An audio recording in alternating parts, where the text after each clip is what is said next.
കാണാപ്പുറത്തിന്റെ പുതിയ ഒരു വീഡിയോയിലേക്ക് എല്ലാവർക്കും സ്വാഗതം. ഈ വീഡിയോയിലൂടെ ഞങ്ങൾ നിങ്ങളെ പരിചയപ്പെടുത്തുന്നത് വയനാട് ജില്ലയിലെ കൽപ്പറ്റയ്ക്കടുത്ത് കോട്ടത്തറ പഞ്ചായത്തിലെ പുരാതനമായ ആനേരിമുക്കത്ത് എന്ന കുറിച്യ തറവാടാണ്.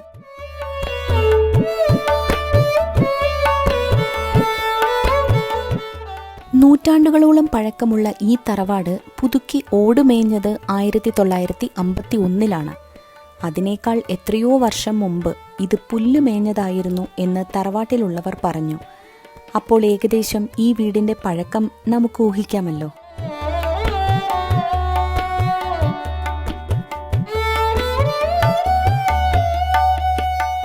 മൂന്ന് ഭാഗത്തായി ഒരുപാട് മുറികളും മച്ചിൻപുറവും ഉള്ള വീടും വിശാലമായ നടുമുറ്റവും ഉണ്ടായിരുന്ന ഈ വീടിന്റെ പടിഞ്ഞാറ്റിനി നിശേഷം തകർന്നു പോയിട്ടുണ്ട്.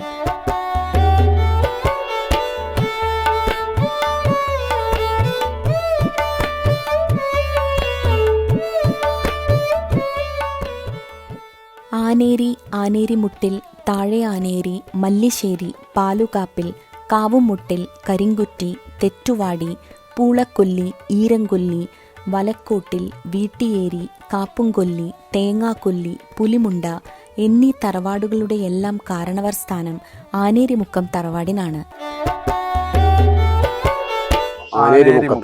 ആനേരിമുക്കത്ത് തറവാട് 1951 അതിൽ കാണുന്നത് നമ്മളല്ലേ, അന്നുണ്ടാക്കിയ തറവാടാണ്. അതാണ് അതില് ഇവിടെ ഇപ്പൊ ഒരു തറ മാത്രം കാണുന്നത്. അതൊരു ഇതുപോലത്തെ ഒരു വീട് അവിടെ ഉണ്ടായിരുന്നു, പൊളിഞ്ഞു പോയി.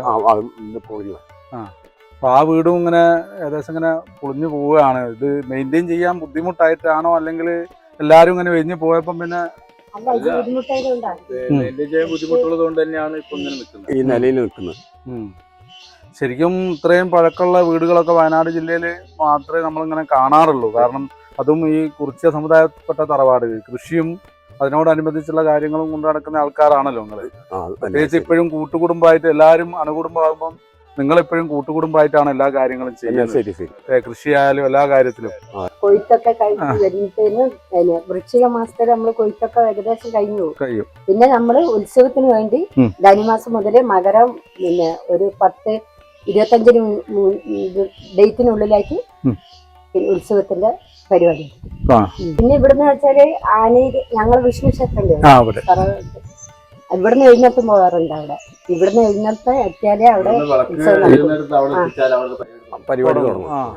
ഇവിടുന്ന് ഒരു വിളക്കായിട്ട് എഴുന്നള്ളത്ത് അവിടെ ചെന്നാലേ അവിടുത്തെ ഉത്സവം തുടങ്ങും. പരിപാടി ആ സ്ഥലവും കാര്യങ്ങളൊക്കെ കൊടുത്ത ഈ തറവാട് തന്നെയാണ്. ഈ അമ്പലം വെച്ചത് എല്ലാം ഈ തറവാടിനാണ്.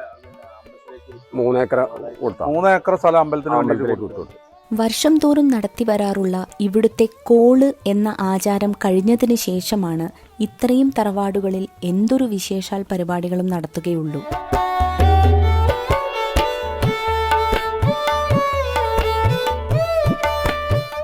ജനനം മുതൽ മരണം വരെ മേൽപ്പറഞ്ഞ ഏതൊരു തറവാടുകളിലും എന്തൊരു വിശേഷങ്ങൾ ഉണ്ടെങ്കിലും അവർ ഈ തറവാട്ടിൽ വന്ന് കാരണവരെ കണ്ട് സമ്മതം വാങ്ങിയ ശേഷമേ ചടങ്ങുകൾ നടത്താൻ പാടുകയുള്ളൂ എന്നതാണ് ഇവരുടെ നിയമം.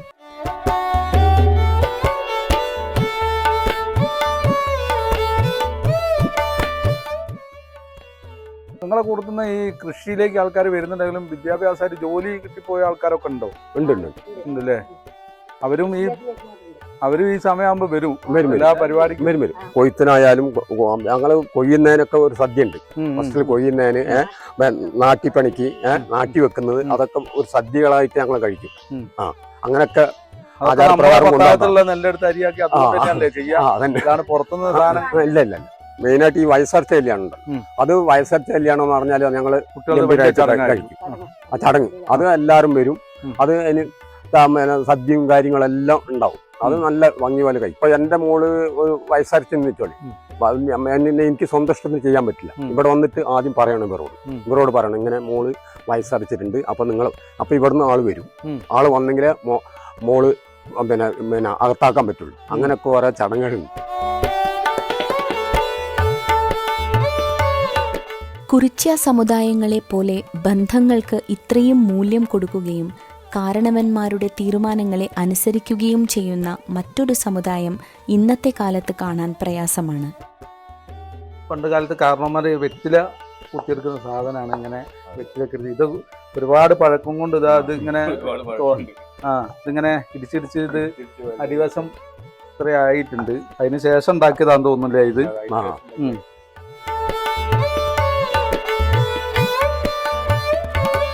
തികഞ്ഞ ദൈവവിശ്വാസികളായ ഇവരുടെ മുറ്റത്ത് കാണുന്ന ഈ പ്രതിഷ്ഠ മലക്കാരിയാണ്. ഇതുകൂടാതെ പൂജാമുറിയിൽ മറ്റ് ദേവീദേവന്മാരെയും ഇവർ ആരാധിച്ചു പോരുന്നു. എല്ലാ വർഷവും കൊയ്ത്തെല്ലാം കഴിഞ്ഞ് മകരമാസത്തിലാണ് ഇവിടുത്തെ ഉത്സവം. കൂട്ടുകുടുംബ വ്യവസ്ഥയിൽ നിന്നും അല്പം മാറ്റം വന്നതോടെ ഇപ്പോഴത്തെ കാരണവരായ ബാലനും ഭാര്യ ലക്ഷ്മിയും മക്കളും മാത്രമാണ് ഇന്ന് ആനേരിമുക്കം തറവാട്ടിലെ താമസക്കാർ. എന്നാലും ഏതൊരു വിശേഷ ദിവസങ്ങളിലും തറവാട്ടിലെ എല്ലാ അംഗങ്ങളും ഇവിടെ ഒത്തുകൂടും.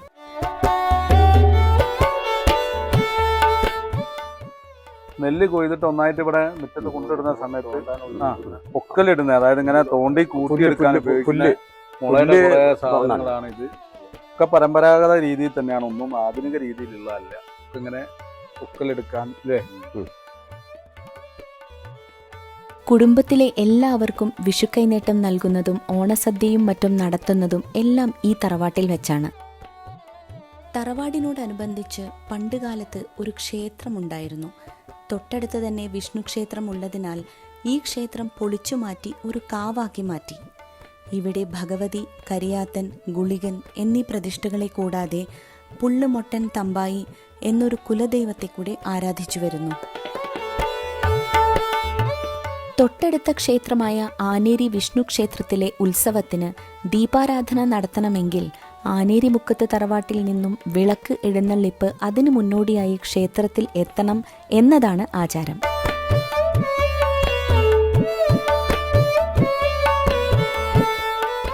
അതുപോലെ ഉത്സവത്തിന് മുന്നോടിയായി ക്ഷേത്ര പരിസരം വൃത്തിയാക്കുന്ന ചെത്തും കൊത്തും കയറ്റൽ എന്ന ചടങ്ങും ഉത്സവം കഴിഞ്ഞ ശേഷം അനുവാദം തിരിച്ചേൽപ്പിക്കുന്ന ചടങ്ങും ഇവിടുത്തെ തറവാടുമായി ബന്ധപ്പെട്ടതാണ്.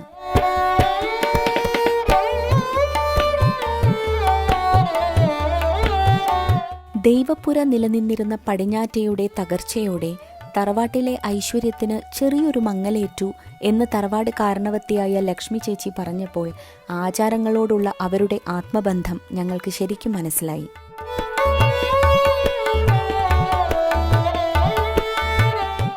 ഈ ക്ഷേത്രം പൊളിച്ചു മാറ്റിയതും തറവാടിന് ദോഷമായി ഭവിച്ചു എന്ന് തറവാട്ടിലുള്ളവർ പറഞ്ഞു.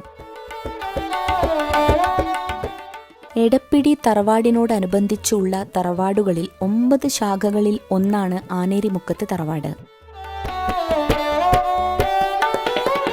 കൃഷിയെയും ആചാരങ്ങളെയും ഇത്രയേറെ സ്നേഹിക്കുന്ന ഇവരോടുള്ള അടങ്ങാത്ത ബഹുമാനത്തോടെ കാണാപ്പുറം ഈ വീഡിയോ ഇവിടെ അവസാനിപ്പിക്കട്ടെ. ഇനിയും ഇതുപോലെ വ്യത്യസ്തങ്ങളായ വീഡിയോകളുമായി ഞങ്ങൾ നിങ്ങളിലേക്ക് എത്തുന്നതുവരെ എല്ലാവർക്കും നന്മകൾ നേരുന്നു.